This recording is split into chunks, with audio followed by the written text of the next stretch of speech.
you're doing well today, and it's nice and sunny outside, so I'm probably got about 2 people watching, but hey, I'm enjoying myself, so hopefully you'll find this useful.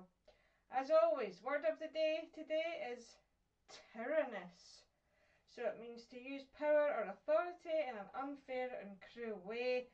A little example of that is the citizens suffered due to their country's tyrannous dictator. Can you think of a country in particular? I can. And today's spelling word is in relation to that, government. A lot of people forget the little silent N. Just remember, to govern means to rule. So obviously the people that are ruling are the government. So that's how you remember to spell it. As always, pun of the day today, Grand Theft Otter. I'm sure that'll appeal to a lot of you. And today's lesson is all about persuasive writing and how to plan. I was going to do how to do the introduction, but it's far too much work. So today is just all about the planning involved, how to plan, why it's important to plan, and then I'll do the next lesson on how to write your introductions and what goes in an effective one. Okay, little task to get you started. So on the board there are synonyms, which we did the other day, which just means words that mean the same as to persuade. So there's 5 synonyms on the board, and you have a minute to try and work out what those words are. Alexa, play. Resuming Amazon Music.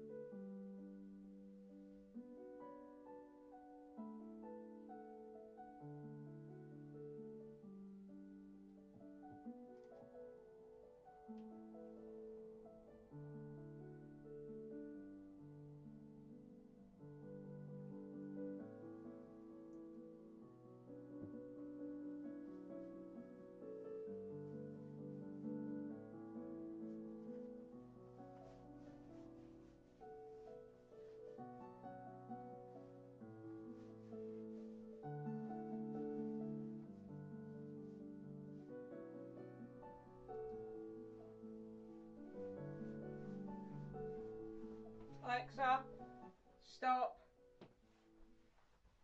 Thanks, Hen. Were you right? So the synonyms for persuade: to coax, convince, sway, influence, and encourage. So well done if you got them right. Alright, so we've spoken last week about how to do the research, what kind of sources to use, and the importance of them being reliable. Now you've done the research, remember to try and use at least 6 sources, if not more. It's time to use all the information that you've gathered to create a plan. Add any day plans? I hear you say. Well, now you do. Why is it important to do a plan? Well, think about organising yourself.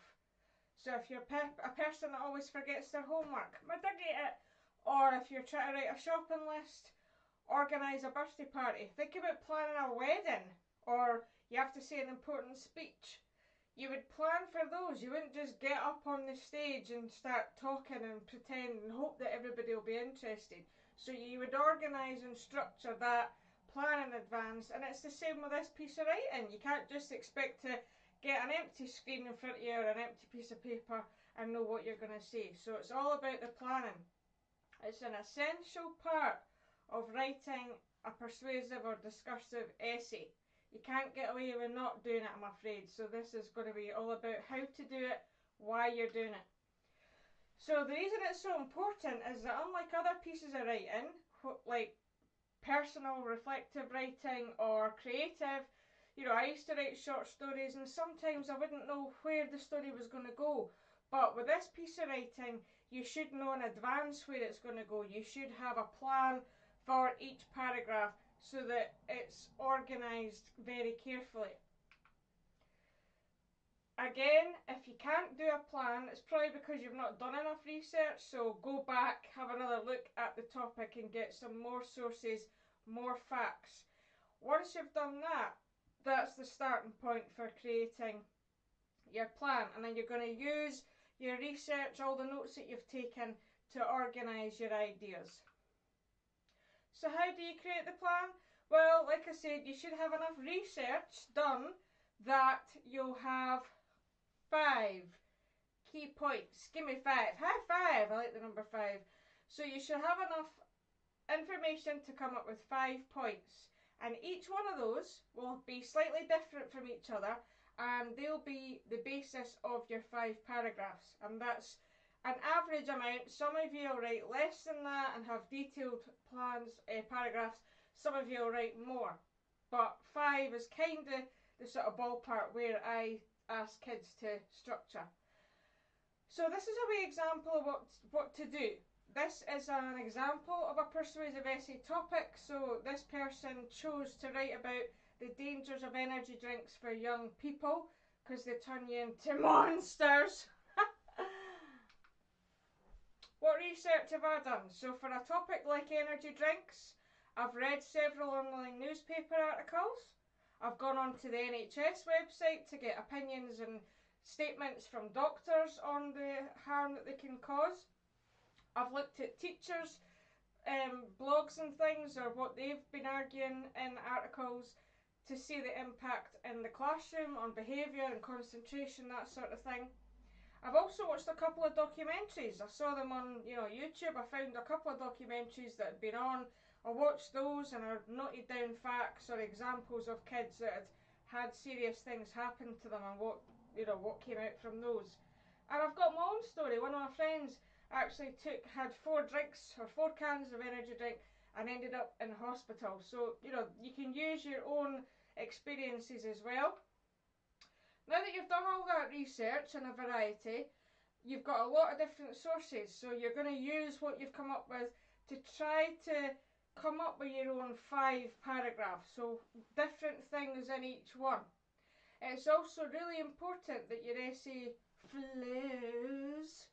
So those paragraphs need to be organised in a way that makes sense. So you don't want to be jumping from, that's the dog, you don't want to be jumping from one topic to a completely random one, yeah? So each paragraph should have some sort of connection between them. Like I said, Holly wants to join in. Shh. Quiet, Holly. Sorry about that. Anyway, so the connection, here she comes. So there should be a connection between, so that your paragraphs have got that nice flow and structure between them. Here's an example of a 5 paragraph plan. So if I was doing my topic on energy drinks, I've done all that research that I've mentioned, and I've looked through it all, and I've been jotting down ideas as I went. So a lot of them talk about the physical health. So I'm going to jot that down as my first paragraph. Try and work out a good structure as well. Where am I going to start? How am I going to finish it? To link on from physical health, I'm going to talk about mental health, because there was a lot of stuff about that, the caffeine and then the drop.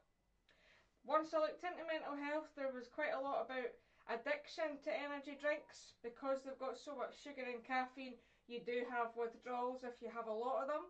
So I'm going to do a paragraph about addiction, especially in young people who are a little bit more vulnerable, I would say. Going on from addiction and the impact on your health, that would obviously have an impact on your education success, your ability to concentrate on things in the class. So that would be a topic as well that I'm going to do next. And then to finish, I'm going to look at what does the current law say about selling energy drinks to young people, and possibly where are we going to go in the future. So that you can see that I've thought about how each paragraph has a connection to the next one. We're not jumping from pillar to post from here and there. So each paragraph, I've organised it in a way that has some connection to the one before it. And I'm going to do a lesson soon on linking questions in the close reading exam. That always comes up every year. So similarly, this is the same. So I'm going to talk about how to structure your persuasive essay next, but each paragraph should have some connection going backwards and forwards and tell me where that essay is going to go next. So once you've worked out those 5 key points, like I've put up there, now you're going to obviously have to develop or expand that. Your teacher may ask you to hand in your plan, that's important. So they may ask you to put some of your sources down or your information or examples. So this is where you need to plump that out, alright? So you need to give a wee bit more than that. That's just a ballpark of where you're going to go with your essay, but you need to now develop that. So you would start to maybe jot bullet points down, giving me more information. For example, who said what website was it, what statistic or example are you going to include for that? It's basically to support your main idea. So physical health, you would have things coming off it. And as I said, I'm going to talk about how to write the actual essay next. This is all the steps that you need to take. So here's an example of what I've just been discussing. So the paragraph area, one paragraph is going to be the physical health, the impact on physical health. So this is what you might want to expand. Advertise is beneficial due to the surge in energy. Energy drinks also advertise themselves that they can improve athletic performance and concentration. But, and this is obviously the research you've done, can cause major health problems such as heart issues, mention, and then obviously you've done a little bit of research, so there's a couple of people there who tragically passed away, and there was a connection to their early deaths and energy drinks. So that would just be your examples that you're going to include. You may also have a source of the NHS that talks about the recommended daily levels of sugar or the amounts of sugar you should have every day, and then you would compare that to how much is in a can of energy drink or more. So therefore that would support what you've argued. So that's just an example of how to expand your paragraph plan. And I'll do one more. So say it was impact on mental health, you would maybe have bullet points such as you get the adrenaline rush. Oh, I'm so energized, I can go for miles. But afterwards you've got that slump. Oh, you know how you are already. Which can obviously cause feelings of depression and anxiety. You could say that energy drinks are often used mixed with alcohol, so it's kind of like a double whammy to maybe disguise the flavour if you're not keen on it, and that could lead to risky behaviours because you've obviously got that energy surge going plus the alcohol mix. Dangerous combo. And then you may say that that's obviously going to affect young people more than anybody else because they tend to socialise and possibly drink alcohol more. Then you could also include that you may have your sleep pattern disrupted because you've obviously got the caffeine and sugar energy surging in your body. So that may, the lack of sleep will obviously have an impact on your mood and your mental health. So that's a wee example of how to expand your paragraphs. Now that you're ready, so at this point you've done your 5-paragraph plan, detailed. Once you've done that research, you've done your plan, you should be feeling much more confident and prepared, ready to go to write that essay. It's not good just going, I've got my topic, right, get me the paper, I'm ready. Of course you can't do that. So you need to do, it's all in the preparation.